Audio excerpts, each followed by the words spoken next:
So I'm working on this art for a Set 2 card, and I have these little rocks in the bottom, and this is where the text box is going to be for this card. So it doesn't need to be too detailed, but the rocks at the start look very flat and uninteresting, so I do need to add some shading here.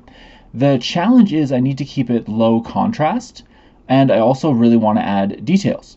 So what I want to talk about here today is mistakes. If you embrace them in a way, you can make a lot of really cool progress. So basically what happened here is the rate at which the brightness changes between these colorless layers that I was working with is so subtle that I can't use the paint bucket.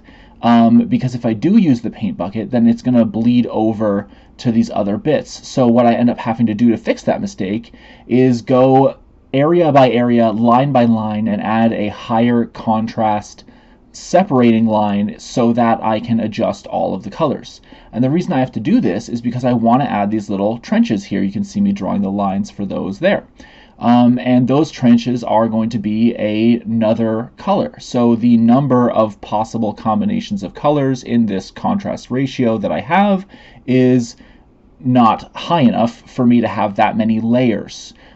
So what I need to do to fix that is get a little bit creative. And so what I do is I turn up the brightness to all the way to complete black at the bottom and complete white at the top, so that I can do this higher contrast work here.